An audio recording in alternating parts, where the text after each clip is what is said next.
kita akan belajar tentang senyawa organik, apa itu senyawa organik, terus perbedaannya dengan organik, terus kemudian reaktivitas-reaktivitasnya, kemudian sifat-sifatnya, dan kita mau melihat yang pertama senyawa organik yang mau kita lihat adalah alkana, alkena, alkuna, dan benzen, seperti itu.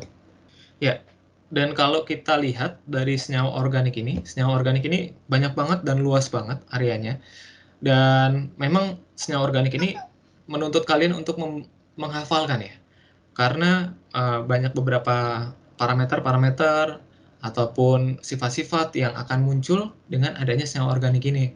Nah, buat teman-teman, aku akan mengajarkan untuk tidak menghafalkan, tapi aku akan mengajarkan sifat-sifatnya supaya teman-teman tahu, jadi tidak perlu terlalu banyak menghafalkan. Dan kalian kalau soalnya dirubah-rubah, kalian juga akan mengerti sifatnya senyawa tersebut gitu. Dan materi kita banyak banget selama 3 minggu ke depan. Mulai dari unsur penyusunnya, sumber senyawa organik, sampai kita nanti lihat keisomeran, terus ada gugus fungsi, ada ikatan kimia, seperti itu. Oke, nah ini outline yang akan saya jelaskan pada hari ini, senyawa organik. Aku singgung sedikit tentang gugus fungsi, kemudian ada ikatan pada molekul, ada alkana, alkena, alkuna, dan benzen. Dan saya mau menekankan bahwa di perkuliahan ini, saya akan menggunakan tata nama dalam bahasa Inggris, yaitu alkena, alkina, alkin, alkine, nah terus kemudian alkin. Jadi teman-teman jangan kebalik-balik ya. Kita nanti akan menggunakan bukan alkana, alkena, alkuna, tapi alkena, alkin, alkin. Oke? Jadi nanti teman-teman akan lihat. Dan kenapa menggunakan tata nama bahasa Inggris?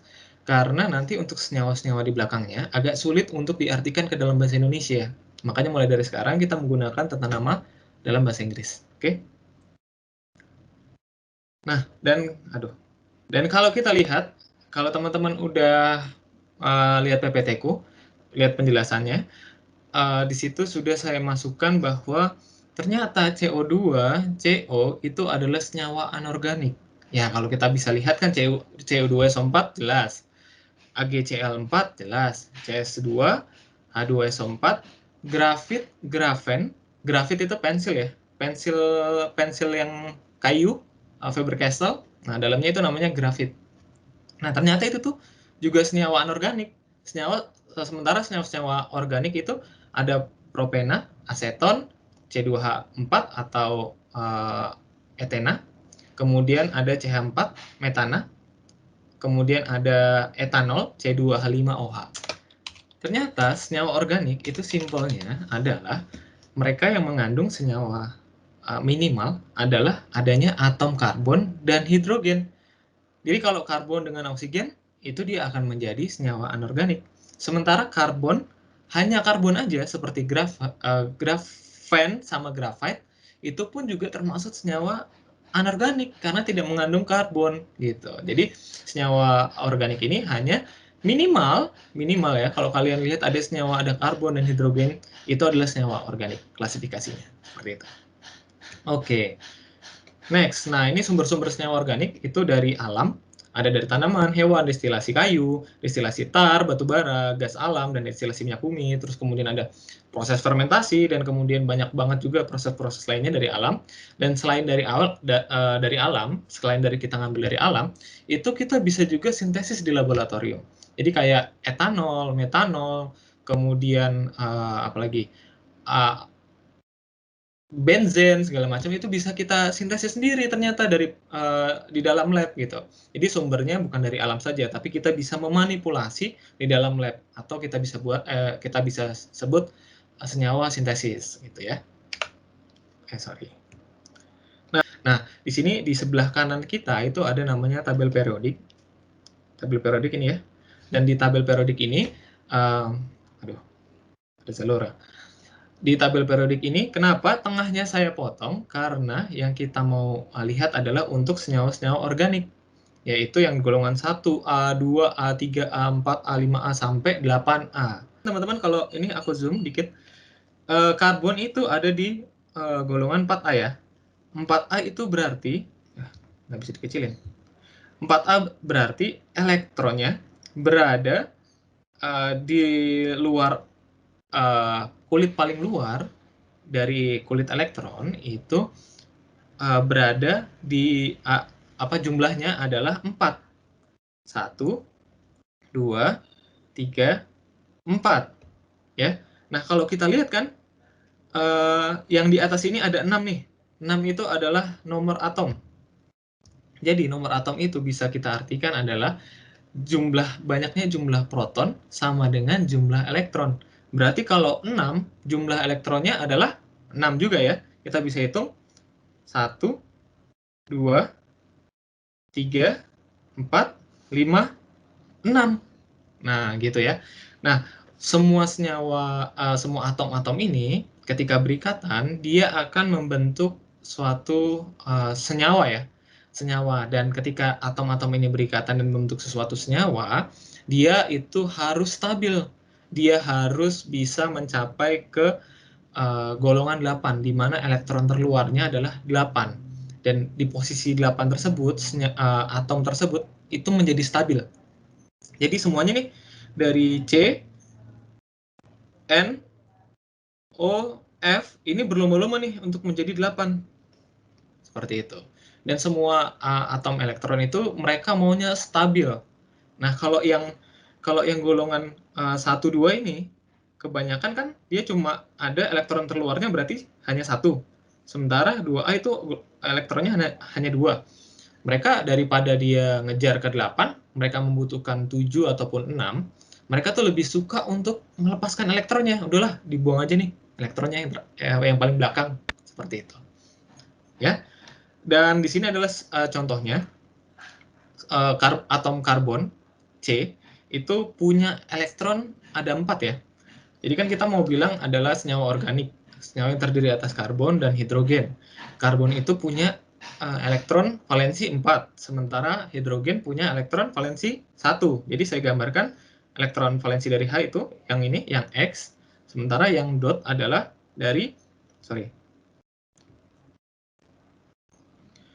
ya, sementara yang karbon ini, saya gambarkan dengan bentuk dot. Dan ada 4, itu menunjukkan adanya elektron dari karbon.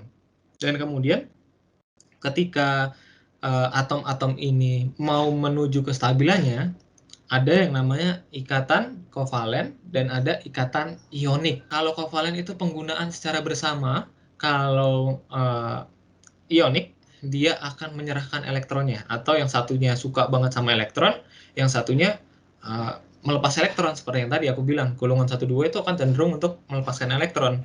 Sementara golongan-golongan yang sudah tinggi, itu mereka akan lebih suka mengambil elektron supaya dia mencapai octet rule namanya. Mencapai elektron valensi terluar jumlahnya 8. Jadi, kalau misalnya kita contoh ini ya, ikatan kovalen itu ada CH4.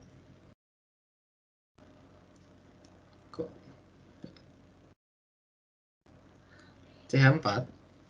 Jadi kita gambarkan C, ada 4 ya berarti, elektron valensinya 1, 2, 3, 4. Nah, kemudian hidrogen, atom hidrogen,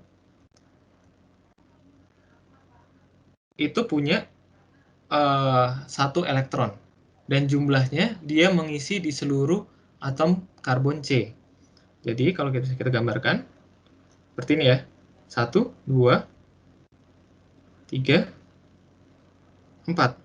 Dan antara titik dan X ini, karena mereka menggunakan elektron bersama-sama untuk berikatan, maka jadi kita bisa gunakan strip atau garis untuk melambangkan bahwa ada terjadi ikatan antara C dengan H untuk sharing elektron.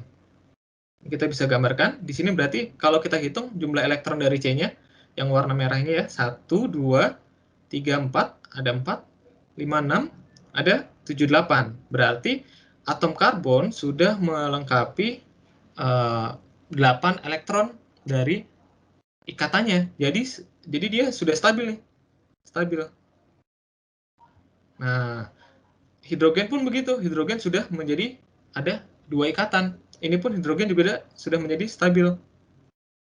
Jadi octet rule itu, kalau hidrogen menjadi helium kan, yang helium ini adalah senyawa yang stabil, lebih stabil dibandingkan hidrogen. Helium ini punya elektron 2, kulit terluarnya, dan ini sudah stabil karena memang jumlah elektron yang bisa terpenuhi pada kulit tersebut adalah 2 elektron, sementara yang lainnya itu akan mengikuti ke atom yang 8 elektron, seperti karbon. Jadi karbon 4 elektron, sisanya dia butuhkan tambahkan lagi 4 elektron lagi untuk menjadi 8 elektron. Seperti itu. Nah, kemudian kalau misalkan kita contoh lainnya, tadi kan kita juga ada N ya, misalnya CH3, CH3NH2. C di sini ada 4 ya, 1, 2, 3, 4. Kemudian hidrogennya mengisi 1, 2, 3, seperti itu ya.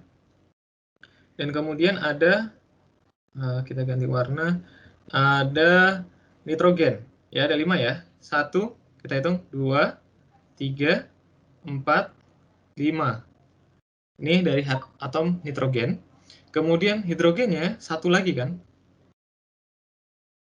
Hidrogennya 1. Berarti kita bisa masuk ini. 1, 2. Kenapa nggak di elektron yang 2 ini? Karena dia sudah berpasangan nih. Dan dia sudah berikatan jadinya. Jadi dihitungnya, oh ya, mereka punya elektron berpasangan. Sementara yang lainnya kan belum nih. Ada 2 elektron. Nah, dia yang akan berinteraksi dengan atom nitrogen. Jadi kalau kita lihat jumlahnya, dari atom C, 2, 4, 6, 8. Oke?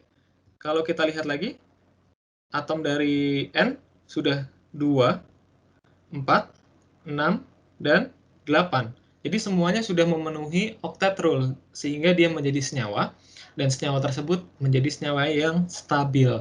Nah, kalau senyawanya mereka tidak memiliki elektronnya tidak sampai ke octet rule, dia tidak akan stabil dan terus akan mencari kestabilan supaya dia menjadi terpenuhi elektron. Jadi kebutuhannya terpenuhi. Jadi kalau misalnya kalian ditanya lebih milih mana, jogging pagi hari atau tidur sambil buka Instagram, jadi kalian lebih akan milih tiduran sambil buka Instagram ya, karena energinya lebih rendah. Begitupun senyawa. Jadi sifat manusia itu dikarenakan mungkin sifat molekulnya ya. Jadi molekul itu memang pada dasarnya mereka akan mencari energi paling stabil. Jadi kalau mereka kekurangan elektron ataupun kelebihan elektron, mereka tidak akan stabil. Jadi mereka akan berikatan dengan beberapa atom lainnya untuk membentuk senyawa yang jauh lebih stabil dari atom ketika berdiri sendiri. Ada tadi menimbulkan 2 elektron ini jadi single bond ya. Ini single bond. Ada yang membentuk ikatan yang dinamakan dengan multiple bond. Oke. Nah, contohnya seperti apa? Misalnya kita punya senyawa C2H4 atau bahasa Indonesianya alkena atau bahasa Inggrisnya alkin. Oke. Ya. Nah, CH4 ini kalau kita hitung, kita punya atom C 1, 2, 3, 4. Dan kemudian ada C2 ya benar ya. Kemudian ada atom C lagi ya, 1, 2, 3, 4. Kemudian kita lihat hidrogennya ketika berikatan. Hidrogen 1, 2, 3, 4. Nah, ini kan berarti kan masih ada masing-masing elektron yang menggantung nih. Jadi mereka tidak stabil kalau dalam posisi seperti ini. Mereka harus sama-sama memberikan elektronnya lagi untuk bisa berikatan. Jadinya mereka sharing lagi nih elektron dan sharing lagi nih elektron. Nah, ini kalau kita gambarin jadinya C, C, tuh, ini ya.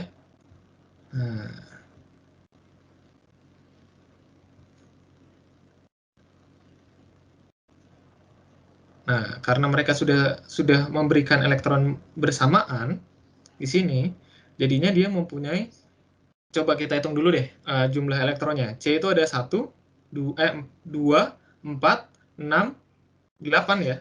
Sama juga elektron sebelahnya, sebelah kanan, itu juga akan punya 8 elektron. Dan ketika kita lihat, inilah yang disebut dengan multiple bond. Jadi ada elektron yang dipakai lagi bersamaan. Jadinya kalau kita tuliskan, ini akan menjadi C2, C, C, kemudian ada H, kalau kita buat garis bondingnya ya. Ya, seperti itu. Ya. Kemudian nih, di senyawa karbon itu ada kedudukan dari atom karbon. Ada karbon 1, 2, 3, 4, di sini ada karbon 1, 2, 3, 4, dan 5. Dan kalau kita lihat, kedudukan atom karbon ini dibagi menjadi 3, primer, sekunder, dan tersier. Primer itu adalah ketika atom karbon mengikat hanya satu atom karbon saja. Atom karbon sekunder, dia mengikat 2 karbon tetangganya. Dan yang 3 primer, ya jelas, dia akan mengikat 3 atom karbon tetangganya. Sorry, ada satu lagi, yaitu kuartet. Karena tangannya ada 4 karbon ya, elektron terluarnya ada 4, satu karbonnya lagi, berarti 4 karbonnya, itu akan mengikat dengan atom karbon tersebut. Sebagai contoh ya, di sini sudah saya tuliskan, atom karbon 1 dan atom karbon 5 itu adalah primer, karena dia hanya mengikat satu tetangganya nih, nomor 4. Nomor 4 dan nomor 2. Dan atom karbon nomor 2, itu mereka mengikat atom karbon nomor 1 dan atom karbon nomor 3. Oke? Dan kalau kita lihat atom karbon nomor 3 itu mengikat atom karbon nomor 2, atasnya, bawahnya, dan nomor 4. Jadi atom karbon nomor 3 ini disebut atom karbon kuartet. Oke, kita lanjut. Nah, dalam menuliskan senyawa-senyawa kimia ini, ada bahasa Inggrisnya adalah condensed structure, atau kita mau menurunkan supaya gambar kita antara struktur antara atom-atomnya itu bisa kita tuliskan lebih mudah, tapi memiliki arti yang sama. Jadi kalau teman-teman lihat, yang dimasukkan dengan condensed structure itu, ketika Lewis structure ini kita ubah menjadi struktur yang paling sebelah kanan ini, atau condensed structure. Jadi kita bisa menuliskan senyawa C3H8 yang di atas ini dengan struktur Lewis maupun condensed structure ini. Tapi artinya tetap sama, fungsinya tetap sama, tanpa mengubah kedudukan atom maupun jumlah atom. Dan satu senyawa, kita menjelaskan C3H8 dari senyawa yang ada di layar kalian ini dengan penamaan dengan condensed structure ini. Ya, kalau bahasa Indonesianya dalam beberapa buku kimia itu ada menuliskan rumus kental, tapi kan kalau rumus kental kan membingungkan ya, apa yang dimaksudkan dengan rumus kental ini. Nah, condensed structure ini ya dari yang besar kita condense, kita perkecil menjadi contohnya C3 2 kali CHOH. Nah, ini dapatnya dari mana? Coba kalau kita lihat di Lewis structure ini bisa kita jadikan satu nih, CH3. Di sini menjadi CH3 ya. Nih. Nah, atom karbon yang di tengah ini adalah yang ini. Dan kemudian kita lihat dia hanya berikatan dengan H, dan ini jadi CH. Kemudian OH ini bisa kita rampingkan, dan CH3 lagi kita bisa rampingkan menjadi CH3 saja. Dan kemudian kalau kita lihat ya, berfokus pada CH ini, kita menjadikan condensed structure-nya CH. CH ini berikatan 2 kali dengan CH3. Jadi kalau kita tulisnya, bisa kita pikirkan adalah CH ini berikatan dengan 2 kali dari CH3. CH3 gitu. Dan ada ikatan dengan OH. Ikatan O ini akan berikatan dengan C. Dan kemudian kalau kita lihat ya, di tengah antara karbon dengan karbon, Kak, kenapa sih Kak antara Lewis structure ini sama partially condensed dan bond line yang akan kita bahas, ini mereka memiliki sudut gitu ya. Tapi kita lihat dulu, kita mau belajar tentang bond line. Jadi selain kita bisa gambarkan tadi CH3 kita bisa tuliskan CH3 2 kali CHOH, ini bisa kita tuliskan juga dengan penggambaran ikatan seperti ini. Dan ujung dari senyawa kalau tidak ada tandanya, ini berarti adalah CH3. Ini berarti adalah CH3. Yang tidak ada tandanya itu adalah berarti atom karbon. Dan kalau kita lihat yang tengah ini, berarti kan ada C. Nah, kita mau tahu nih, H-nya itu ada berapa? Kita kan bisa hitung. C itu ada tangannya 4. Kita bisa hitung, tangannya ada 1, 2, 3. Berarti dia kurang 1, maka kita bisa tahu C di tengah ini adalah CH. Seperti itu. Nah, ini adalah penggambaran menggunakan bond line structure. Memberikan informasi yang sama, tapi penggambarannya lebih mudah. Karena tinggal gambar gini aja. OH. Oh ya, sudah jadi. Gitu. Dibandingkan kita harus menggambar Lewis structure. Nah, tadi aku sudah singgung, kenapa sih ikatan atom karbon itu tidak bisa antara karbon dengan karbon, kedudukannya single bond itu tidak bisa lurus. Nah, itu ada di sini. Oh, nggak mau ya? Ya, tadi sudah saya berikan gambaran tentang senyawa atom karbon-karbon dan sudah memberikan tentang geometrinya juga. Ya, kalau kita lihat tadi single bond itu namanya, ini saya perkenalkan aja, namanya adalah membentuk struktur tetrahedral atau geometrinya itu akan membentuk sp3. Nah, dia bentuknya itu pasti punya sudut dan gambar dari CH4 itu pasti tetrahedral seperti ini. Ini pasti karena dia punya elektron ya, pokoknya atom karbon ini ketika dia single bond dan punya hibridisasi sp3 itu akan membentuk tetrahedral. Kemudian kalau sp2 itu ikatan rangkap 2. Bentuknya tuh seperti ini ya. Kalau teman-teman lihat. Jadi C, kenapa tadi saya gambarkan? Nah, bentuknya seperti ini. Bentuknya seperti ini. Oke? Bentuknya seperti itu ya. Ya. Nah, kalau linear sp3, jadi atom karbon C dengan atom karbon C itu dia akan membentuk garis nih, linear. Oleh karena itu, atom karbon C, ketika berikatan rangkap 3, dia akan berikatan secara linear. Jadi nanti mungkin teman-teman akan lihat, kalau misalkan kita punya single bond, itu akan berikatan seperti ini, yang di gambar kiri ya. Kemudian double bond, kita bisa gambarkan seperti ini juga. Ada double bondnya di sini. Tapi kalau triple bond, misalnya ada triple bond di tengah, ada triple bond seperti ini, maka hasilnya dia akan menjadi lurus untuk karbon selanjutnya. Jadi seperti ini gambarnya. Di sini ada atom karbon lagi. Gitu ya. Ya, ini penjelasan singkat tentang atom karbonnya. Kenapa dia punya sudut dan kenapa kita juga harus menggambarkannya dengan sudut. Oke. Nah, selanjutnya selain ada penggambaran dengan bond line, kita juga punya tridimensional bond line. Jadi kita bisa gambarkan struktur molekul itu ke dalam 3 dimensi. Dan yang di warna biru ini adalah struktur 3 dimensinya. Ini menggunakan simulasi senyawa yang sama C3H8 ini. Kemudian kalau kita mau menggambarkan 3 dimensi ini, mau bisa memberikan informasi 3 dimensi ini, kita akan memberikan gambar ini garis putus-putus ataupun garis tebal. Yang ini, garis tebal yang bawah. Nah, kalau garis putus-putus itu diarahkan bahwa senyawa tersebut ada di belakang, sementara garis tebal itu ada di arah depan. Jadi kalau kita lihat ya, atom karbon yang di tengah ini, atom karbon ini, belakangnya dia berikatan dengan hidrogen, satu di belakang, dan O yang warna merah ini ada di depannya. Jadi kita bisa berikan informasi bahwa H itu ada di belakang dengan cara C garis putus-putus H. Sementara yang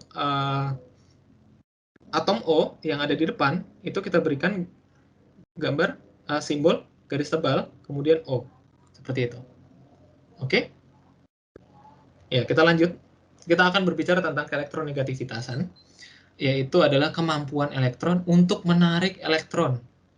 Kemampuan atom untuk menarik elektron, karena dia suka banget nih sama elektron. Jadi elektronegativitas gitu. Ada juga positivity. Ya, jadi nanti mungkin teman-teman lihat apa perbedaan electronegativity dan electropositivity, ya. Dan kalau elektronegativitas ini nilainya semakin ke kanan dari bawah sini, dari tabel periodik ya, semakin ke kanan, ini kalau saya gambarkan, semakin ke kanan itu semakin menarik dia, semakin ingin untuk menarik elektron dari atom-atom lain, seperti itu. Ya, kalau kita lihat di sini juga antara Na dengan O, ini jauh banget nih. O itu punya 3,5, F itu punya 4, sementara Na itu hanya 0,9. Ya, ini pengaruh elektronegativitas ini apa? Nanti kita akan melihat akan berpengaruh besar nih terhadap sifat-sifatnya, dan bukan cuma teori, bahkan kalian bisa lihat bentuknya aslinya yang kalian temui itu seperti apa. Misalnya kalau kita mau lihat dulu antara atom C dengan atom O, C itu punya elektronegativitas 2,5 dan O itu punya 3,5, dan kalau kita bisa tuliskan elektronegativity ini dengan tambah minus di depannya, kita lihat ya, antara antara minus 2,5 sama minus 3,5, yang mana yang lebih besar? Yang minus 0,25 ya. Jadi atom karbon ini lebih positif dibandingkan atom O, gitu. Ya. Nah, disinilah disebut dengan ikatan polar. Nah, nanti deh kita akan lihat ya.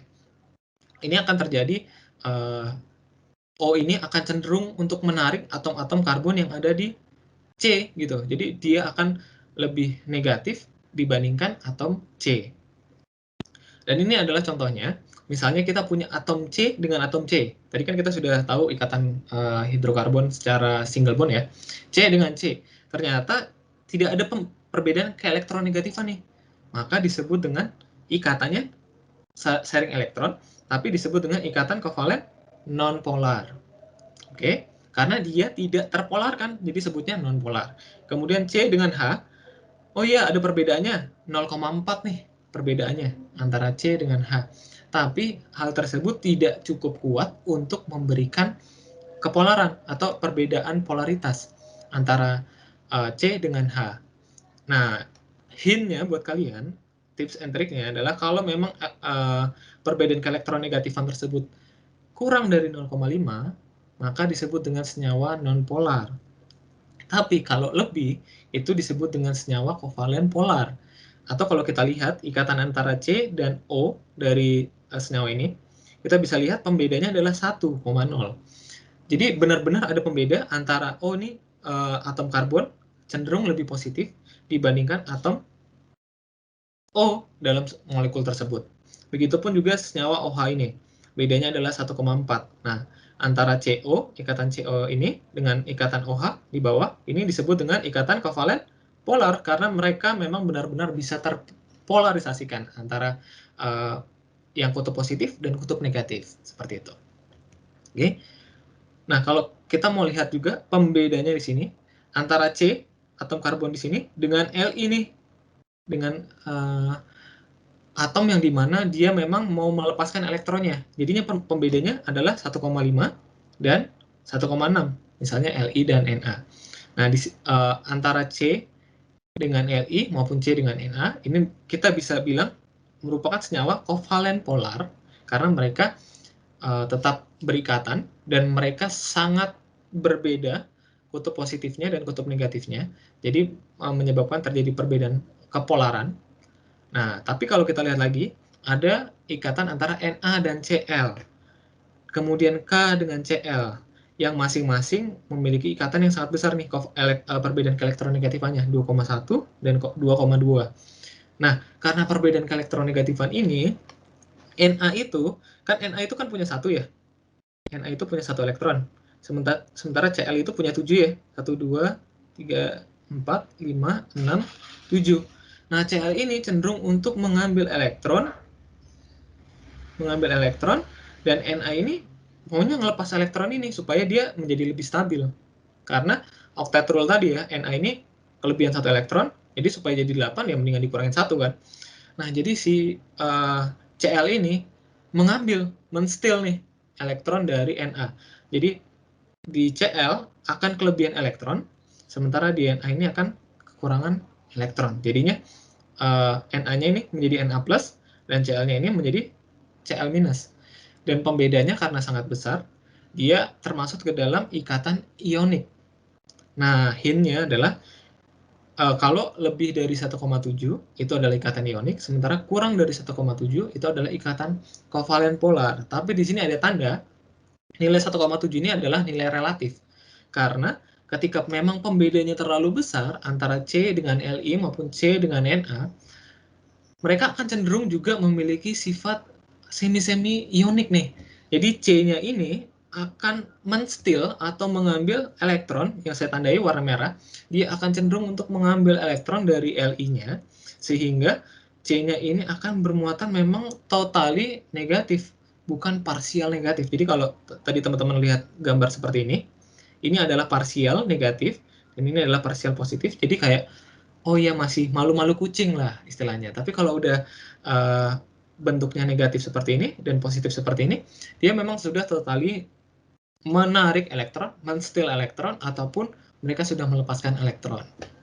Nah, antara ikatan, gimana sih penggambarannya? Apakah kita gambarkan bentuknya adalah seperti ini, C berikatan dengan Li, ataupun kita berikatan C plus Li min? Mana nih Kak yang benar antara kedua penggambaran ini? Keduanya bisa dipakai, dan C plus dan C minus dan Li plus ini juga sangat bermanfaat untuk menggambarkan reaksi kimia. Jadi menggambarkan pergerakan elektronnya, kemudian menangkap elektronnya. Itu lebih fungsional C minus dan Li plus ini dalam bentuk. Tapi kalian juga bisa menggambarkan secara ikatan bonding kovalen ini. Kita akan berbicara tentang gugus fungsi, dan di sini gugus fungsinya banyak sekali. Memang pertama kali kalian harus menghafalkan, tapi kalian bisa mengkelompokkan, dan kalian kalau ketemu senyawa-senyawa ini, makin lama makin familiar, dan kalian tidak perlu menghafalkan. Nah, di sini ada senyawa hidrokarbon ya. Saya kelompokkan nih, ada senyawa hidrokarbon. Di sini antara alkana, alkena, alkuna, dan aromatik ring. Kemudian, ketika senyawa hidrokarbon ini berikatan dengan atom halida atau atom-atom seperti halogen yang F, Cl, Br, iodin, nah itu mereka berikatan, atau kita kenal grupnya adalah alkil halida. Oke. Dan kemudian ini kalau mau saya kelompokkan lagi nih, ya dilihat semuanya berikatan antara alkohol, eter, aldehid, keton, asam karboksilat, dan ester. Sudah saya kelompokkan, dia alkil halida yang berikatan dengan O. Kalau alkohol kita lihat ya, di sini ada C, dia berikatan dengan O dan H, jadi COH, jadi alkohol. C berikatan dengan O, eter jadinya. Terus C berikatan dengan O lagi, tapi ada H di sampingnya, itu jadi aldehid. Nah, ini kelompok ketiga ya, kelompok pertama, kedua, ketiga, kemudian ada asil halida. Jadi ada ikatan asam karboksilat ini, gugus karbon ini berikatan dengan O, dan ada halidanya, ada halogennya. Ya, jadi kelihatan ya pengkelompokannya, kelompok 4. Dan kemudian kita lihat di sini aku kelompokin lagi, kelompok kelima, amin. Aduh, sorry. Amin di sini ya adalah berikatan antara C dengan N, nitrogen. C dengan N, di sini amida ya, C dengan N. Dan kemudian kita lihat kelompok yang keenam adalah ikatan antara C dengan sulfur, dengan S. Di sini lihat C dengan S dan C dengan S. Kelihatan ya? Nah, sebenarnya ikatan antara C dengan S ini sebenarnya mirip-mirip nih reaksinya dengan C dengan O. Karena kalau dalam satu periode di golongan 6A ya, kita punya O, kita punya S, kita punya Se. Nah, ini senyawanya itu mirip-mirip reaksinya antara C dengan O dan C dengan S. Tapi karena mirip bukan berarti sama, antara O dan S ini juga memiliki sifat yang berbeda.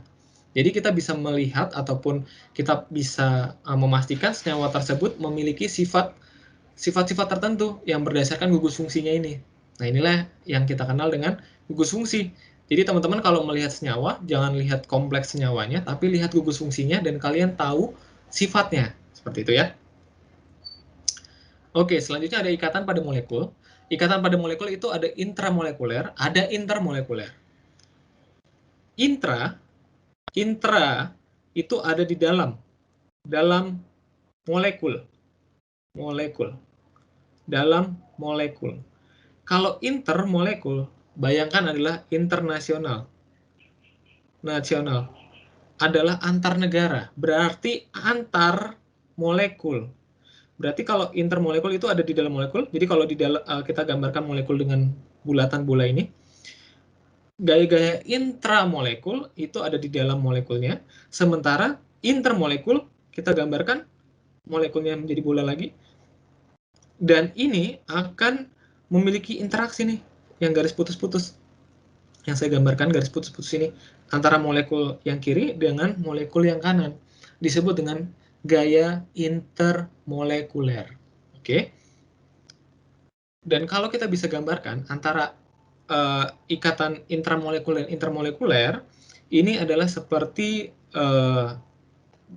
kain antara hidrogen dengan klorin di sini. Kalau ikatan hidrogen ini kita jahit, ini menjadi berikatan dong antara yang warna biru dengan kain warna merah, antara ikatan hidrogen dengan klorin. Nah, aduh, kepencet, sorry. Nah, ikatan saat kita jahit itu adalah ikatan intramolekuler. Intramolekuler. Terus kemudian kita tambahkan nih sisi-sisi dari kain itu kita tambahkan velcro. Dan velcro ini kan bisa kita buka ya, crack gitu.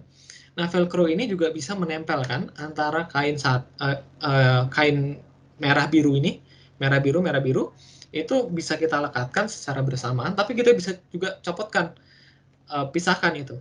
Nah, velcro ini adalah ikatan intermolekuler. Ya, kalau saya sudah memberikan ilustrasi antara kain, jahitan, dan velcro. Kemudian kalau kita lihat secara molekulnya, nih kita bisa lihat di sini misalnya antara H dan Cl. Interaksi H dan Cl di dalam itu adalah ikatan intramolekuler. Kemudian Cl ini karena dia punya parsial negatif, sementara H ini adalah parsial positif, maka Cl ini akan mampu berinteraksi dengan atom H. Dan mereka dapat berinteraksi nih dari antar molekul atau intermolecular interaction atau gaya intermolekuler. Oke? Ya, kita next dulu. Ikatan intramolekuler itu ada ikatan ionik, ikatan kovalen, dan ikatan logam. Tadi kita sudah belajar sedikit apa bedanya ikatan ionik, ikatan kovalen. Ikatan ionik itu serah terima, jadi Na itu mendonorkan elektron, sementara Cl itu menerima elektron. Sementara ikatan kovalen adalah pemakaian bersama, dan ikatan kovalen ini ada dua, ikatan kovalen polar dan non polar. Oke? Dan ikatan kovalen polar itu karena antara atom 1 dan atom 2 memiliki perbedaan keelektronegatifan. Sementara kalau atom yang tidak memiliki keelektronegatifan itu disebut dengan ikatan kovalen nonpolar. Seperti gambar ini ya. Antara H dengan Cl, mereka memiliki perbedaan kepolaran. Sementara Cl dengan Cl, mereka tidak memiliki kepolaran, sehingga disebut dengan ikatan kovalen nonpolar. Sementara HCl adalah ikatan kovalen polar. Gitu ya, secara singkatnya. Oke, lanjut lagi. Sorry. Nah, ada namanya ikatan logam. Ikatan logam ini antara inti atom dengan elektronnya. Elektron ini karena elektronnya sangat banyak dan ikatan logam ini adalah ikatan yang di tengah ya, kalau di tabir periodik, dia punya elektron yang sangat banyak, jadi elektronnya itu menutupi atom-atom lainnya. Jadi mereka membuat ikatan yang sangat solid, sangat kuat. Jadi kalau kalian lihat, misalnya besi, perak, emas, kan mengkilat. Nah, mengkilat itu dikarenakan elektronnya. Dia saling terus berpindah tuh, membentuk awan elektron dan saling packingnya itu sangat kuat di ikatan logam. Oke? Nah, Kalau kita melihat kekuatan ikatan antara ikatan logam ionik kovalen dan kovalen polar dan non-polar, yang mana memiliki kekuatan yang lebih kuat, yang paling kuat adalah ikatan logam.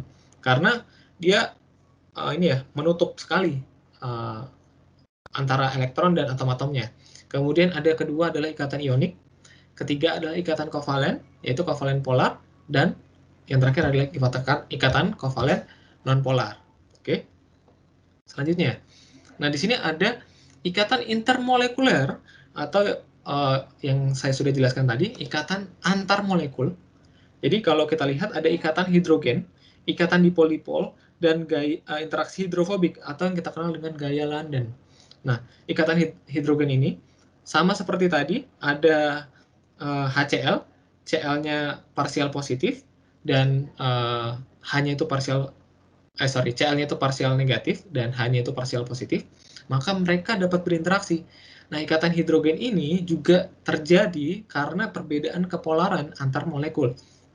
Jadi, atom O itu punya elektronegativitas yang jauh lebih negatif dibandingkan H. Jadi, antara O dan H ini mampu berinteraksi, sehingga ikatan antara O dan H ini disebut dengan ikatan hidrogen. Dan ikatan hidrogen ini bisa terjadi di atom H, N, O, F.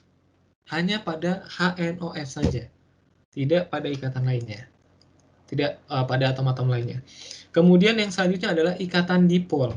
Nah, kalau punya parsial positif dan negatif, tapi bukan HNOF, itu bukan ikatan hidrogen, maka kita kenal dengan ikatan dipol.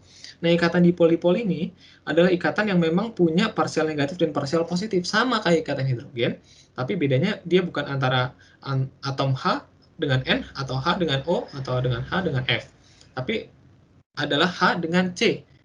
Nah, ikatan dipol-dipol ini, ikatan O itu punya parsial negatif dan C punya parsial positif, jadi mereka dapat berinteraksi dan membentuk ikatan, dan ini akan memiliki sifat-sifat tersendiri nih, ikatan antar intermolekuler. Jadi suatu senyawa memiliki sifat-sifatnya dipengaruhi oleh ikatan intermolekuler ini. Nah, selanjutnya adalah ikatan hidrofobik atau yang kita kenal dengan gaya London. Kalau C dengan H, di sini molekul 1 dan molekul 2 antara CH4 dengan CH4, mereka tidak punya pembedanya. Karena tadi kita lihat parsial positif dan parsial negatif, parsial positifnya H ya, parsial negatifnya adalah C. Antara parsial positif dan parsial negatifnya itu masih berbeda antara C dengan H, tapi tidak berbeda terlalu jauh. Nah, tetap saja ketika mereka punya perbedaan antara C dengan H ini, mereka akan membentuk polaritas. Jadi kalau molekul ini kita sendirikan, yang atasnya dulu ya. Kalau molekul ini sendiri, berarti kan parsial positifnya misalnya ada di pinggir, dan parsial negatifnya itu ada di tengah. Ketika mereka didekatkan antara dua molekul, CH4 ini, mereka akan memiliki charge yang ini berpolar sendiri, ya.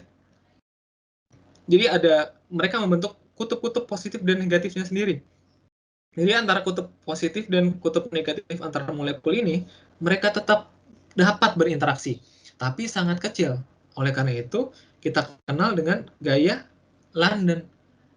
Dan interaksi yang terjadi adalah interaksi hidrofobik. Contohnya adalah minyak.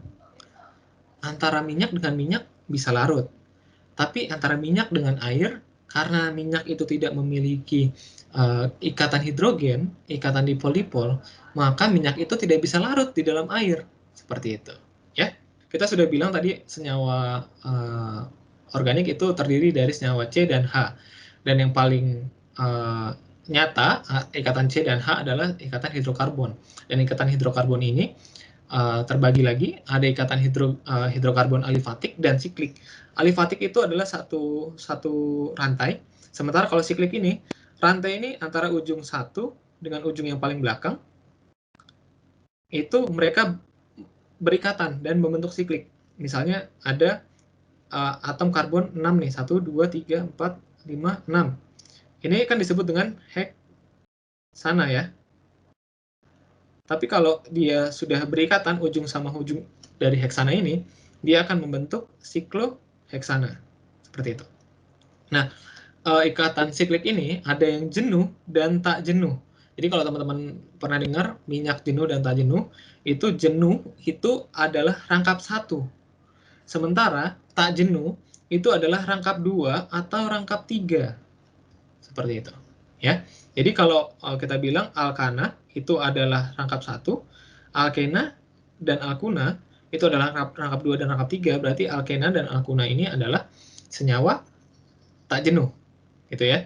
Dan begitupun yang siklik tadi, siklik itu juga ada yang jenuh dan tak jenuh. Jadi ada bisa rangkap 2 dan rangkap 3. Dan kemudian kita ada juga hidrokarbon siklik yang disebut dengan senyawa aromatik atau benzena. Bedanya apa? Benzena ini memiliki ikatan rangkap 2 sebelah sini, rangkap 1, rangkap 2, rangkap 1, rangkap 2, dan rangkap 1 lagi. Seperti itu. Ya. Itu adalah pengenalan sedikit tentang senyawa hidrokarbon. Nah, ini adalah senyawa alkana contohnya. Senyawa alkana ini rumus formulanya tidak perlu kalian hafalkan, tapi kalian tahu antara alkana ini punya single bond. Jadi dia akan membentuk ikatan single. Contohnya adalah dalam PPT ini adalah metana. Dia punya ikatan single bond C, jumlahnya atom hidrogennya mereka berikatan CH4. Dan kemudian ini contohnya gas metana ini bisa dihasilkan secara organik oleh rayap ya. Rayap ini mampu menghasilkan sekitar 170 juta ton metana selama 1 tahun. Jadi mereka sangat besar sumbangsi metana, gas metana di dunia ini cukup besar. Dan kemudian metana ini juga bisa dihasilkan dari anaerobic reaction dari bakteri, dari glukosa. Itu bisa diubah menjadi CH4 metana dan CO2 oleh bakteri dalam kondisi tertutup atau anaerobik. Ini adalah pengenalan sedikit tentang alkana. Dan kemudian alkana ini juga ada di LPG kalian ya, ataupun natural gas. Ada metana, etana, propana, butana, isobutana. Dan yang paling banyak untuk LPG kalian adalah propana dan butana. Jadi mereka juga ketika dibakar ataupun reaksi pembakaran, mereka dapat memberikan energi yang besar dan bisa digunakan untuk memasak seperti itu ya. Oh ya, alkana ini bahasa Inggrisnya adalah alkane. Kita tinggal tambahan ane, tambah belakangnya ane.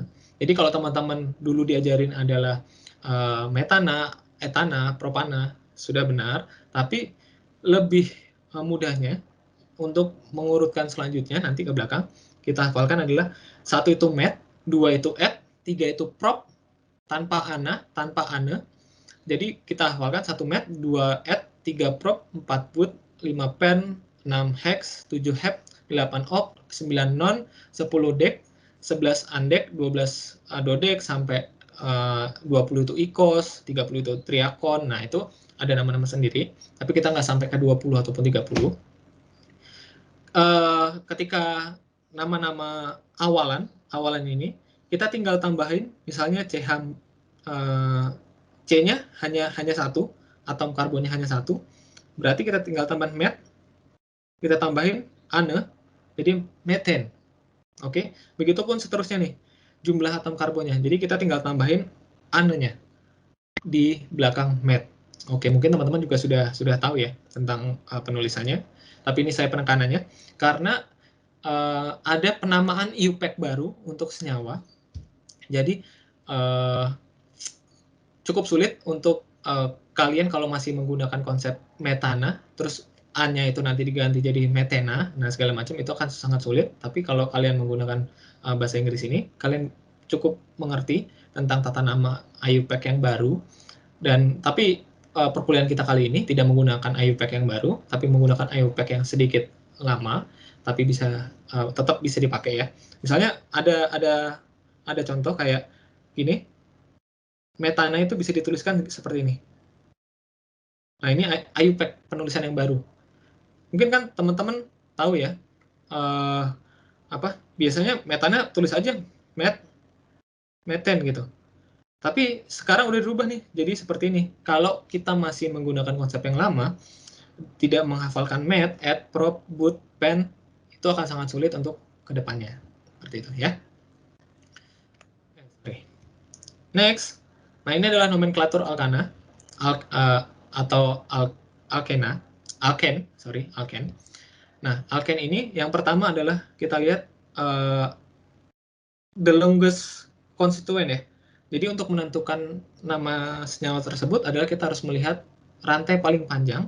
Jadi kalau rantai paling panjangnya itu ke atas, ya kita harus ikutin ke atas. Berarti yang rantai sampingnya itu adalah branch-nya, cabang, rantai cabang. Tapi kalau rantai utamanya adalah lurus, ya berarti kita harus hitung rantai karbon utamanya adalah C7 ini ya. Jumlahnya ada C7, bukan C sampai atas ini. Bukan C5 nih, bukan yang atas ini, bukan C5. Oke. Nah, kemudian kalau misalkan kita ada ini nih, fragmennya, kan dia kan ada CH3 di sini. CH3, cabang. Ini nomor 2 ya. Kita bisa berikan namanya adalah yang di samping ini. Metil. Jadi kalau CH4 dihilangkan, ya jadi CH3. CH3 minus. Ini adalah metil, etil. Jadi kita tinggal tambahin aja yang tadi met, add, prop, tinggal tambahin yil.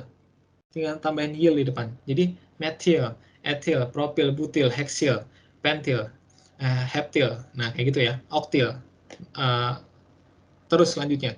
Nah, kemudian untuk penamaannya, kalau misalnya ada cabang, lihatlah cabang yang paling dekat dengan nomor awal.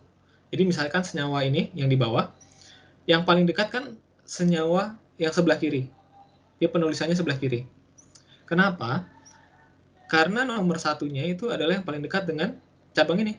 Kita lihat ya, dekat dengan cabang. Sementara kalau kita balik, nomornya adalah kita ambilnya adalah yang dari yang paling kanan, yang nomor 5 ini, seperti senyawa nomor yang ada di kanan, maka nomornya jauh nih, dari 1 sampai ke cabang, itu jauh banget.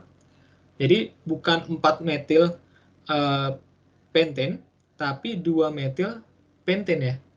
Bukan 4 metil penten, tapi 2 metil penten. Dan saat kita menuliskan cabang, itu pun kita memberikan nomornya. Jadi misalnya CH3, CH2, sampai ini CH2 ya seterusnya sampai ini, sampai penten, sampai 5 ya. Terus kemudian atasnya ini kita punya C2H5 atau CH3 CH2 CH3. Gini deh, supaya nggak bingung ya.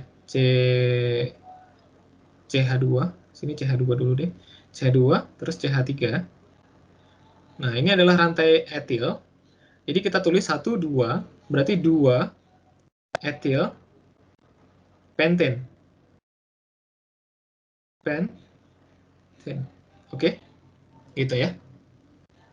Oke, selanjutnya. Nah, kalau ada nomor atom belum muncul ya di tempat. Kalau ada nomor atom di atom yang berbeda, atom nomor 2, nomor 3 dari contohnya ya.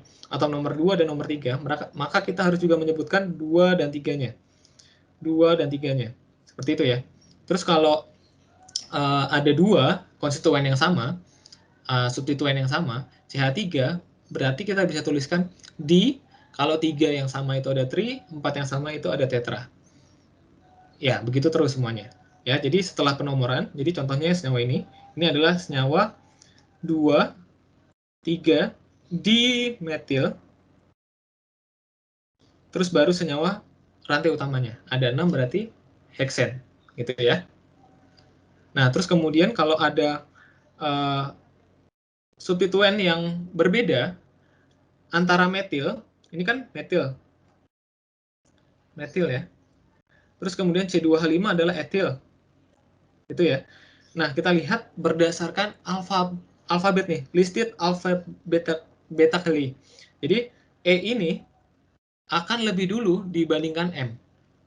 Nah, mungkin teman-teman juga nanti bisa melihat amino kloro. Nah, itu akan lebih dulu daripada etil. Contohnya adalah yang di bawah ini ya.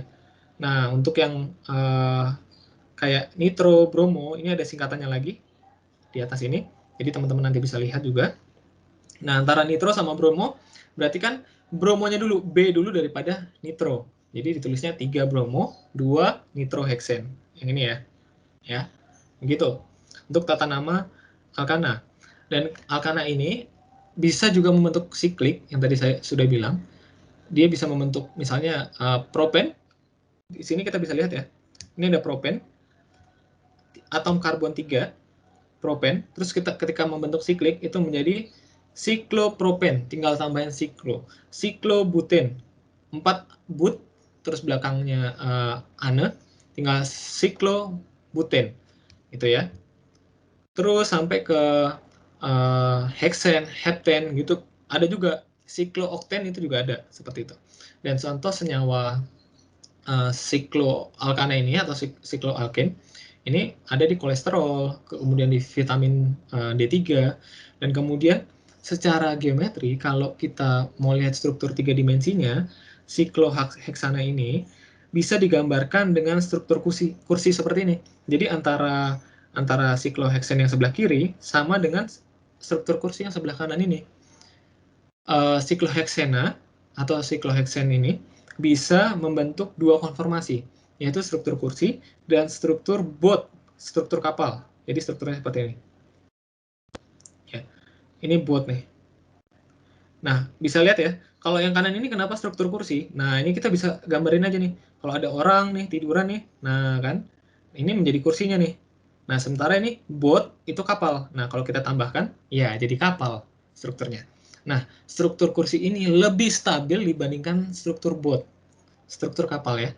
Kalau kita lihat yang di sebelah kanan ini adalah bentuk 3 dimensinya dari struktur kursi. Kalau kita tarik garis, akan membentuk struktur kursinya. Coba kita lihat ya. Nah, gini ya. Kalau kita tarik garis, dia akan membentuk struktur kursi, dan struktur kursi inilah yang paling stabil di sikloheksana. Oke, selanjutnya, kalau dalam satu senyawa itu punya struktur yang sama, tapi atomnya itu sama juga, punya atom yang sama, punya rumus molekul yang sama, C4H10, jumlah C-nya 4, H-nya 10, tapi punya dua struktur yang berbeda, antara buten dan isobuten. Tapi jumlah atomnya itu sama. Nah, begitupun juga C5H12, dia punya isomer atau molekul yang mirip, itu ada 3. Ya, ada 3 strukturnya berbeda, tapi namanya sama, C5H12. Jumlah atom C-nya sama, jumlah atom H-nya sama. Itu disebut, kita kenal dengan isomer. Nah, ini adalah sifat fisik dari alkana. Sifat fisik alkana ini, kalau kita lihat, dengan meningkatnya jumlah atom, kan ini semakin meningkat nih, semakin ke bawah. Jumlah atom karbon, jumlah atom-atomnya semakin meningkat, maka melting point-nya juga akan meningkat. Dan boiling point-nya juga akan semakin meningkat. Kita lihat ya, meten itu hanya minus 161 boiling point-nya.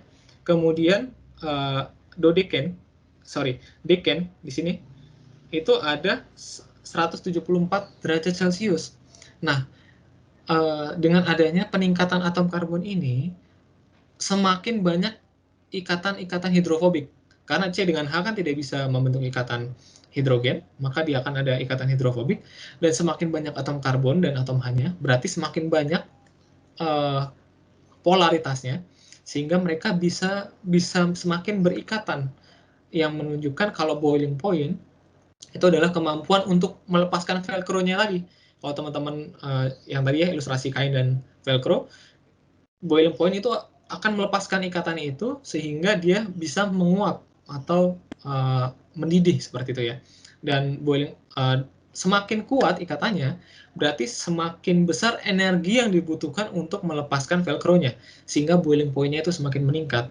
Sementara melting point adalah, melting kan berarti kan dari padat ke cair ya, gitu. Berarti dari padat ke cair itu molekulnya semakin bebas untuk bergerak. Jadi teman-teman kalau melihat melting point adalah semakin bebas nih untuk bergerak.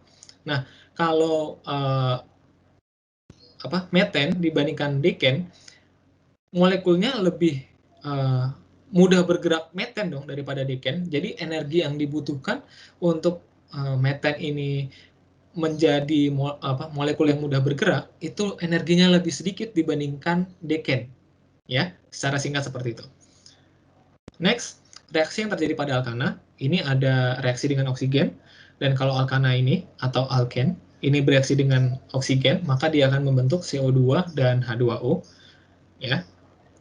Selanjutnya, ketika alken ini atau alkana ini berinteraksi dengan halogen, itu disebutkan, kita kenal dengan halogenasi. Mereka dapat bereaksi dari meten itu bisa menjadi methyl chloride, dan ketika terus ditambahkan methyl chloride ini, chloride-nya, Cl2-nya, klorinnya kita tambahkan terus-menerus, gas klorinnya kita tambahkan terus-menerus, maka rantai karbon C dengan H ini bisa terus tergantikan nih. Jadi methyl chloride direaksikan lagi dengan Cl2, dia akan menjadi methylene chloride, menjadi solvent di sini ya, menjadi pelarut. Terus kemudian methylene chloride ini ditambahkan Cl2 lagi, dia bisa menjadi kloroform, dan kloroform ini ketika ditambahkan gas Cl2 lagi, dia menjadi karbon tetrachloride. Seperti itu. Dan salah satu contoh aplikasinya adalah methylene chloride pada proses dekafeinasi kopi. Nah, mungkin teman-teman juga ada yang suka minum kopi. Kalian tahu ada kopi dekafeinasi dan kopi yang pakai kafein. Dan dekafeinasi itu salah satunya dengan solvent, dengan pelarut di sini. Jadi kafein itu strukturnya seperti ini yang ada di sebelah kiri bawah. Kafein ini akan ditarik oleh methylene chloride karena mereka punya interaksi ikatan dipol-dipol ya, yang sangat kuat nih antara kafein dengan methylene chloride. Jadi dia bisa ketarik dari biji kopinya, dan kemudian biji kopinya dibersihkan lagi dengan air, dan jadilah biji kopi tanpa kafein. Ya, prosesnya untuk dekafeinasi ini ada 3 yang kita kenal saat ini. Ada dengan cara solvent, dengan cara pelarut, dengan cara CO2, dan dengan water ya, dengan air aja gitu. Oke, itu sepintas saja tentang alkana. Kemudian kita beralih ke alkena atau alkin. Kita tinggal tambahkan, kalau tadi ana, kita tambahkan ene ya. Nah, alkena atau alkin ini adalah senyawa unsaturated atau tak jenuh ya kalau bahasa Indonesianya. Kalau tak jenuh kan berarti kan ada 2 suku kata. Nah, tak jenuh itu berarti ikatan rangkap. Ngafalinnya gitu. Kalau saturated, satu kata. Kalau unsaturated, kita bisa pisahkan un dengan saturated. Kita bisa menghafalkan unsaturated berarti ikatan rangkap 2 atau rangkap 3. Seperti itu ya. Dan kemudian ini struktur penamanya. Untuk penamaannya, senyawa alken ini, untuk ikatan rangkap 2-nya, ketika berada di posisi karbon tersebutlah yang disebutkan, ini belum minah ya, sorry. Posisi karbon inilah yang disebutkan. Jadi misalnya 1 buten, berarti nomor 1 itu adalah nomornya, 1, 2, 3, 4, dan 1 ini menandakan ikatan rangkap 2 itu ada di karbon nomor berapa. Bukan, kalau 1 buten ini, posisinya ada di nomor 1, bukan 2 buten ya, tapi 1 buten yang paling awal. Begitupun 2 buten, berarti ini 1, atom karbon nomor 1, nomor 2, nomor 3, dan nomor 4, berarti dia ada di atom karbon nomor 2. Begitu. Dan untuk cabangnya, seperti yang tadi, metil, propil, oktil, butil, nah seperti itu ya. Dan sama juga penamaannya, etil duluan, baru metil, ya. Mirip-mirip sama alkana tadi. Kemudian, ya ini rule nomor 2. Rule nomor 2 itu yang tadi saya sudah jelaskan. 1 buten dengan 2 buten itu berdasarkan nomor karbonnya. Seperti itu ya. Kemudian, kalau misalkan, kan tadi kan saya bilang yang paling dekat dengan, sorry ini kok belum ganti ya. Yang paling dekat dengan cabangnya, kita hitung nomor 1 sampai nomor 5 gitu. Yang paling dekat dengan cabangnya. Tapi kalau di rangkap 2 atau rangkap 3, dia akan cenderung untuk melihat rantai cabangnya dulu. Yang paling dekat itu yang adalah nomor 1-nya. Jadi kalau senyawa di rule nomor 3 ini, ada 1, 2, 3, 4, 5, kita bukan melihat dari belakang dulu, dari nomor 5, tapi kita lihatnya dari nomor 1, yang sebelah paling kiri ini, metilpentane, ya, senyawa metilpentane ini. Kita lihat adalah nomor satunya dulu. Nomor 1 berarti satu pentane, satu pentin in kan. Nah, terus cabangnya baru mengikuti setelah nomornya tersebut. Jadi kita yang paling awal adalah kita lihat rantai cabangnya dulu. Rantai rangkap 2 atau rangkap 3-nya. Itu kalau alkin dan alkyne, ya. Nah, selanjutnya di alkin ini mereka juga punya prioritas nih. Ada struktur cis dan trans. Kalau cis itu strukturnya bersebelahan. Kalau trans itu berseberangan. Kalau cis itu kita simbolkan dengan Z, kalau trans itu kita simbolkan dengan E, karena Z itu together atau zusammen bahasa Jermannya, dan across itu berseberangan atau entgegen ya. Dan kalau kita lihat tentang prioritasnya, kita mungkin bingung kan, gimana sih prioritasnya biar jadi cis dan jadi trans? Maka kita lihat adalah nomor atomnya. Jadi kalau misalnya di atas ini ada Br dan ada F, di bawah itu juga ada F dan atom H, maka kita melihatnya adalah nomor atomnya. Dengan nomor atom yang paling tinggi adalah prioritas yang paling utama. Jadi antara Br dengan F ini, atomnya akan lebih tinggi dibandingkan F dengan H. Begitupun Br dengan F akan lebih prioritas Br ya, dibandingkan F. Seperti itu. Ya. Begitupun kalau misalnya kita melihat atom-atom karbon seperti ini nih. Jumlah atom karbon semakin banyak, maka dia akan lebih prioritas dan itulah dia akan menjadi cross di sini. Ya. Sementara kalau yang yang Z ini, yang cis antara Br dan F itu berarti together, bersebelahan. Sementara yang E ini trans, dia berseberangan. Oke? Dan ini sudah saya berikan nomor atomnya, jadi mereka yang akan lebih prioritas dibandingkan atom hidrogen. Jadi nanti kalau teman-teman ketemu beberapa molekul atau soal-soal gitu, ya kalian bisa menentukan, oh ini berarti cis dan trans berdasarkan nomor atom. Alkin ini, atau alkena, itu bisa bereaksi dengan hidrogen, halogen, dan hidrohalogenasi. Nah, dari hidrohalogenasi ini, yang perlu di-highlight adalah aturan Markovnikov. Aturan Markovnikov ini adalah ketika alkena, senyawa alkena atau ikatan rangkap, berikatan dengan senyawa halida, saat bersama dengan HX, pada alkena, asimetris ini ya, yang gugus asam, H akan menempel pada atom karbon yang lebih banyak gugus hidrogennya. Dan gugus halida, atau X, akan menempel pada C yang lebih banyak gugus alkilnya. Gugus alkil itu yang CH3 itu ya, ini gugus alkil. Jadi kalau kita lihat di sini, berikatan dengan HBr, maka H-nya akan berikatan dengan yang banyak H, dan Br-nya akan berikatan dengan senyawa atom C yang berikatan dengan alkil. Jadi, ketika mereka bereaksi, propen ini bereaksi dengan HBr, yang terjadi adalah bisa terbentuk 1 bromopropen dan 2 bromopropen, tapi yang paling mungkin adalah 2 bromopropen. Ya, karena aturan Markovnikov ini. Markovnikov yang menemukan, jadi namanya aturan Markovnikov, bukan karena aturan Markovnikov, tapi memang sifat senyawanya seperti itu. H akan berikatan dengan yang sama dengan H, sementara Br akan berikatan dengan C yang berikatan dengan lebih banyak atom alkilnya. Seperti itu ya. Dan kemudian ini adalah salah satu contoh, adalah butter dan margarin, ada asam lemak jenuh dan tak jenuh.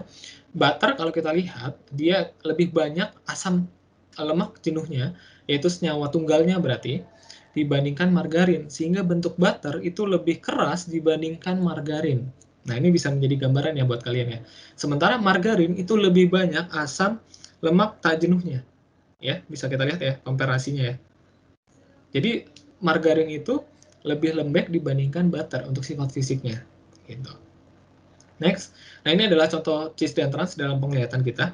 Ada di mata kita yaitu senyawa retinal.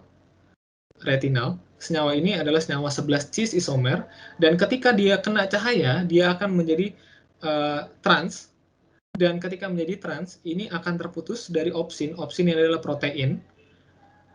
Dan ketika terlepas dari opsinya, senyawa retinal ini, maka dia akan mengirimkan sinyal ke otak berupa energi, dan kita akhirnya bisa melihat warna.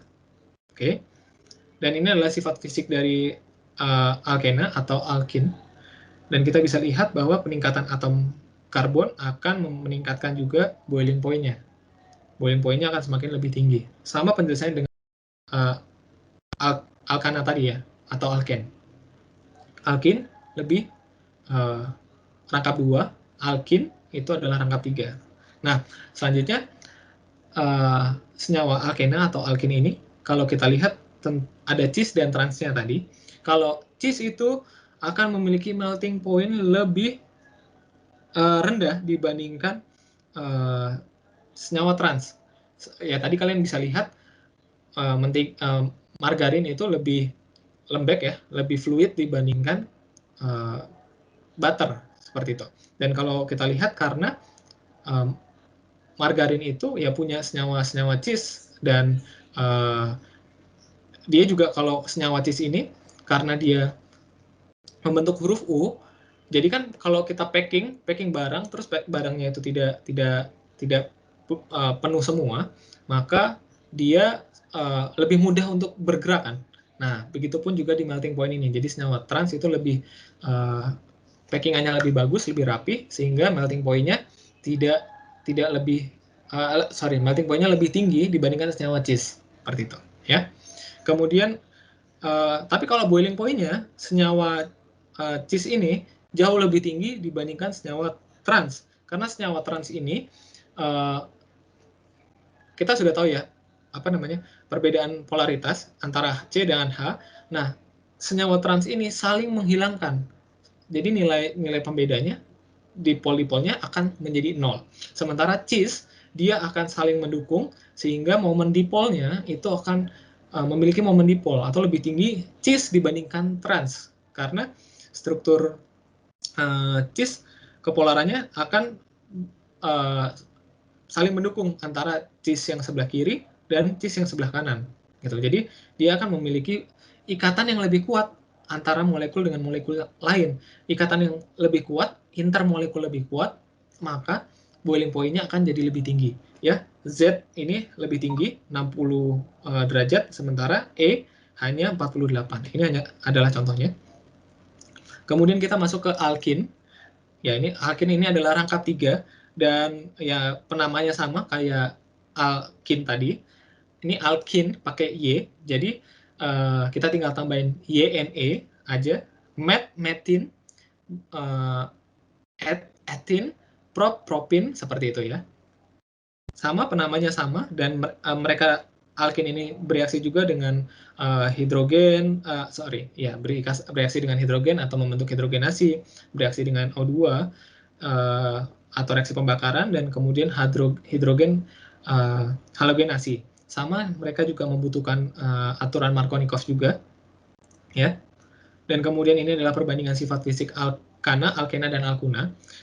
Alkin, dan alkyne. Jadi kalau alkyne ini kenapa dia punya boiling point dan melting point yang lebih tinggi dibandingkan alkin? Dikarenakan tadi kita udah tahu ya, C dengan C itu punya ikatan 3 rangkap. Maka C dengan C ini akan lebih menempel lagi, lebih dekat, sehingga menimbulkan polaritas dengan H-nya lebih jauh berbeda. Ketika kita sudah tahu polaritas berbeda, ikatan intermolekularnya juga berbeda, maka boiling point-nya akan lebih tinggi. Dan kemudian adanya elektron P, ikatan P lebih terpolarisasikan di dalam atom karbon C triple bond, seperti itu ya. Nah, kemudian ada senyawa hidrokarbon, yang tadi sudah saya bilang ada ikatan rangkap, ikatan tunggal, ikatan rangkap, ikatan tunggal. Nah, ikatan rangkap, ikatan tunggal ini akan terus berputar di dalam suatu molekul hidrokarbonnya, molekul aromatik ini, sehingga kita bisa gambarkan antara garis 2121 tadi itu menjadi garis melingkar. Jadi kita bisa gambarkan garis melingkar seperti ini, karena memang elektronnya akan melingkar di sepanjang sikloheksen ini, ya, seperti itu. Jadi kita bukan di sikloheksen lagi, tapi ini adalah senyawa benzen, ya. Selanjutnya, ini adalah nomenklatur dari benzen. Kita harus menghafalkan, ya, karena ini adalah gugus-gugus atasnya. Ada asetofon, kemudian ada benzaldehid, benzoic acid, anilin, fenol, toluen. Kita harus menghafalkan terlebih dahulu. Ini adalah stem utamanya atau nama utama, rantai utamanya. Kalau tadi rantai alifatik itu kita lihat dari yang paling terpanjang, maka kalau benzen ini dari gugus-gugus utamanya gitu, ya. Dan ini ada tata caranya. Jadi kalau benzen itu kita bisa nomorkan 1, 2, 3, 4, 5, 6. Kemudian kalau 1, 2 antara ikatan 1 dengan ikatan di nomor 2 ini, itu kita bisa sebut dengan orto, ikatan 1 dan 3, kita bisa sebut dengan meta, ikatan 1, 4, kita sebut dengan para, dan ikatan 1, 6 itu sama dengan 1, 2, 1, 5 itu sama dengan 1, 3. Dan kita bisa tuliskan seperti penggambaran di sebelah kanan ini, ya. 1, 2 bromobenzen, 1, 3 bromobenzen, 1, 4 dibromobenzen. Karena ada 2 ya, di jadi menggunakannya. Nah, penamanya terus seperti itu untuk senyawa-senyawa lainnya. Dan kemudian kalau memang benzen ini menjadi rantai samping atau rantai cabang, maka dia kita sebut dengan penil, gugus penil. Kalau tadi CH3 rantai cabangnya, C2H5 rantai cabangnya, dia metil, ini etil, kalau ini namanya penil, ya, rantai cabangnya. Jadi kalau kita lihat bukan benzen, tapi kita sebutnya 3-penil heptane. Oke? Yuk, lanjut. Nah, kemudian karena ada rangkap 2 dan rangkap 1, maka ikatan rangkap 2 ini dari senyawa aromatik bisa berikatan dengan hidrogen, sama kayak senyawa rangkap 2 dan rangkap 3, ya. Nah, kemudian bisa juga berikatan dengan halogen, sama juga dengan rangkap 2 dan rangkap 3-nya. Ini adalah salah satu penggambaran reaksi benzen dengan halogen. Dan kemudian senyawa benzen ini untuk kalian yang berhubungan dengan biologis, biasanya di tanaman itu ada fenol, senyawa polifenol, dan flavonoid. Senyawa fenol ini adalah senyawa benzen yang atasnya adalah berikatan dengan OH. Dan kalau polifenol berarti kan poli banyak. Nah, polifenol adalah senyawa benzen yang berikatan dengan OH, OH, OH. Jadi OH-nya banyak, polifenol. Dan ada senyawa flavonoid nih. Senyawa flavonoid ini juga senyawa fenol. Tapi bedanya adalah strukturnya. Senyawa flavonoid ini punya 2 benzen, tapi terpisahkan dengan propena, dengan gugus yang ada di tengah ini, struktur B. Jadi seluruh kalau dari pencabangan ini, seluruh flavonoid itu adalah senyawa polifenol, senyawa fenol. Tapi senyawa fenol belum tentu senyawa flavonoid. Ada, kalau tadi contohnya ya, yang atas ini, ada galic acid, ada ellagic acid, itu mereka termasuk adalah senyawa, kok nggak mau ganti ya? Sorry.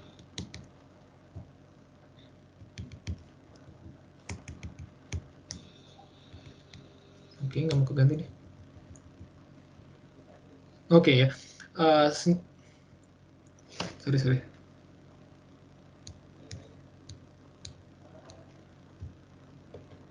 Ya, senyawa galic acid tadi itu adalah senyawa phenolic acid, bukan senyawa flavonoid. Jadi pembedanya di situ. Jadi teman-teman jangan kebalik-balik, karena sampai senior kalian pun juga masih ada yang kebalik-balik. Apa pengertian dari fenol, polifenol, flavonoid, dan phenolic acid.